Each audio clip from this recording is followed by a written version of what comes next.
नमस्कार. Zee news 24 तासमध्ये स्वागत आहे. राजूर येथे अजितदादा पवार यांना भावपूर्ण श्रद्धांजली अर्पण. अजितदादा पवार यांच्या आठवणीत राजूर कडकडीत बंद.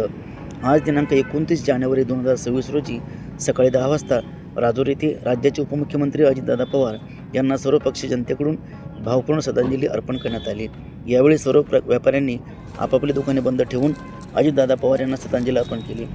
पंचक्रोशीतील सर्व पक्षाचे राजकीय नेते, व्यापारी, सामान्य जनता, पोलीस अधिकारी, पत्रकार, शेतकरी आदी उपस्थित होते. ब्युरो रिपोर्ट, झी न्यूज 24 तास, जालना. ही काम करण्याची क्षमता खूप उंच होती आणि प्रत्येकासाठी काम करण्याची त्यांची शक्ती चांगली होती. म्हणून आज मी सैनिक एकतेचा फाउंडर डायरेक्टर या नात्याने सैनिक एकता परिवारातर्फ से त्यांना भावपूर्ण श्रद्धांजली वाहतो, थांबतो. जय हिंद, जय भीम, जय शिवराय. आता दादाच्या जाण्याने निश्चितच आपला महाराष्ट्र जो बॅकलॉग म्हणता येईल की आता तो भरून निघू शकत नाही.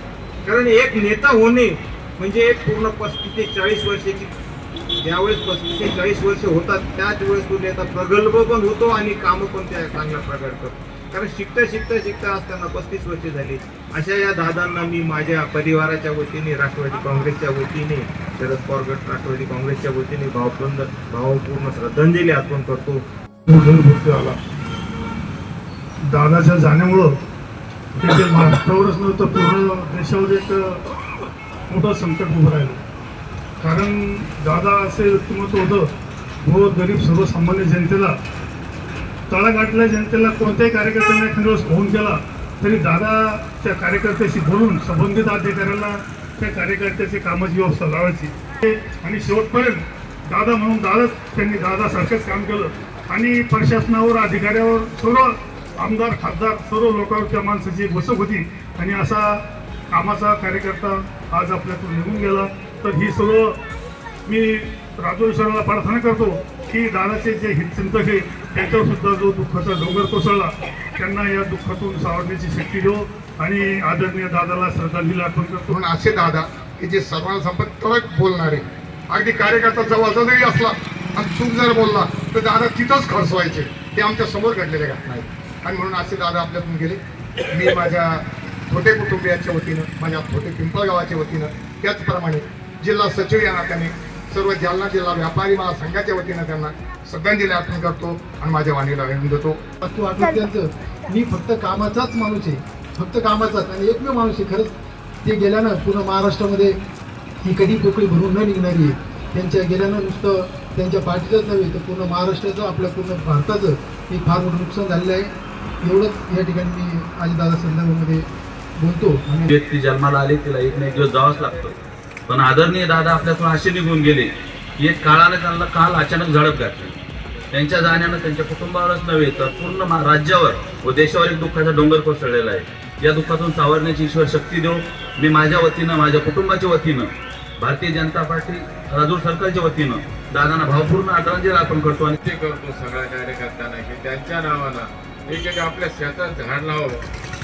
पण त्या फळाचं जेणेकरून ते फळाला झाल्यानंतर एक महाराष्ट्र राज्याचे झाडांची करणी येते, त्यांची आठवण येत राहील. म्हणून अनेक निसर्गाला सुद्धा त्यांची मदत होईल. म्हणून मी या प्रसंगी सगळ्या विनंती करतो की आपल्या शेतामध्ये, घरापुढे एक झाड लावावं. मी माझ्या वतीनं, माझ्या कुटुंबियाच्या वतीनं व जालना जिल्हा सहकार बोर्डाचा अध्यक्ष या नात्याने बोर्डाच्या वतीनं दादाला राजुरेश्वर प्रार्थना करतो की त्यांना एक सरकार चांगली जागा मिळू दे. त्यांना अशी राजुरेश्वरला विनंती करतो व या ठिकाणी थांबतो. दादाच्या कॅबिनमधून आलो आणि दादाला सांगितलं की तुम्हाला राजूरला यज्ञाला यावं लागणार आहे. राजूर म्हणल्यानंतर दादाने सांगितलं पहिल्यांदा मी आलेलो आहे. आणि भेट झाल्यानंतर त्यांनी एकच शब्द मला वापरला, हा दादा रावसाहेब दादाच्या कार्यक्रमाला जरूर आल्याशिवाय राहणार नाही. पण भगवंताची लीला अशी आहे अगम्य, आपलं जेवढं तिकीट आहे तिथपर्यंतच.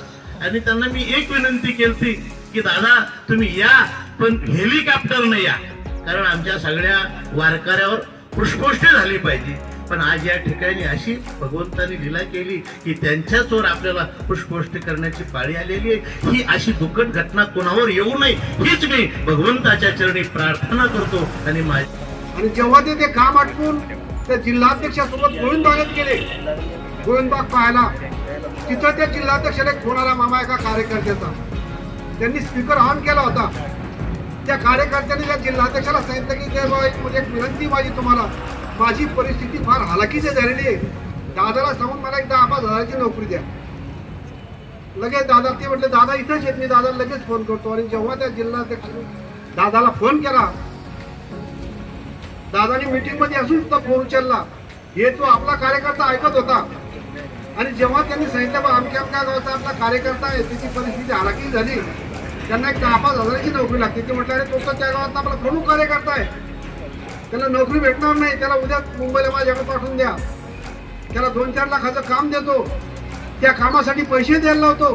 आणि त्याला म्हणा ते काम संपलं की पुन्हा परत काम मागायचं, नोकरी तुला भेटणार नाही, गाव सांभाळायचं.